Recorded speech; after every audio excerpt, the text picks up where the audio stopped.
He was just a poor farmer, desperate for money. When they offered him cash to bury an unclaimed girl in the frozen woods, he didn't ask questions. But as he knelt beside the grave with shovel in hand, something unimaginable happened. Her eyes opened, and in that single moment, everything changed. Elias was a struggling farmer in a small, forgotten village tucked between the winter-struck hills. Crops had failed. His barn roof had collapsed. His wife had passed 3 winters ago, and now his only son was sick, coughing blood by the fire. There was no work, no mercy from the land, and no help from the townspeople who had already stopped visiting his farm. Elias hadn't eaten in 2 days, but he kept working, chopping wood, boiling snow, praying into empty skies.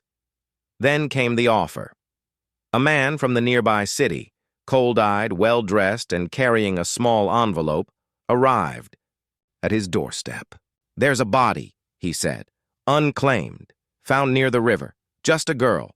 Officials want her buried quietly. No questions. $50. $50 meant medicine. It meant food. It meant maybe 1 more month for his son. So Elias said yes. The next morning, Elias rode his old horse into the forest with a shovel tied to his back and the body wrapped in white cloth on a sled behind him. The snow was knee-deep. The trees whispered like ghosts. He didn't want to look at her face, but he had to. She looked young, barely 20. Her skin was pale, lips blue. No marks, no bruises, just frozen stillness. Whoever she was, her story had ended too soon. He dug for hours, the earth fighting him with every stroke. His breath fogged the air, his fingers bled. And then, when he finally paused and reached to lift her, she blinked. At first, he thought it was the snow in his eyes. But then she coughed, a weak, broken gasp like a wind returning from death. Elias fell backward in shock. "God above," he whispered. She was alive. He ran to her side. Her body was still cold as ice, but there was breath, faint, fragile, but real. Elias didn't hesitate. He wrapped her back in the blanket and placed her on the sled, tying it behind his horse. He didn't bury her. He brought her home. Scene 4, nurse the living, bury the guilt. He fed her broth, rubbed her hands, prayed aloud. Days passed. She barely stirred. But his son, watching from the corner, saw something in his father he hadn't seen in years.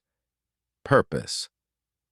On the 4th night, the girl opened her eyes again, this time fully. Her lips trembled and she whispered, "Where am I?" He told her everything, except the part where he was supposed to bury her. "You were lost," he said, "but not anymore." She didn't remember her name, just fragments, a silver ring, a burning house, a fall. Weeks turned to months. Spring melted the snow. The girl, now called Mara, stayed with Elias and helped care for his son who was beginning to heal, both inside and out. Elias had changed. The man who once begged the land for mercy now thanked it for its grace. He laughed again. He planted again. The farm was not full, but it was alive. Then one morning, a man arrived in town looking for a missing girl. Rich family, wanted for months. Mara was her real name after all. She had been presumed dead. Her uncle had tried to take her life to steal her inheritance. She had escaped, barely. The story broke across nearby towns. A reward was offered, but Mara refused to leave. "You didn't bury me. You saved me. And this is where I was reborn." Sometimes life gives us one moment, one breath, one decision that divides who we were from who we're meant to be. Elias was just a farmer, a desperate man with no hope left.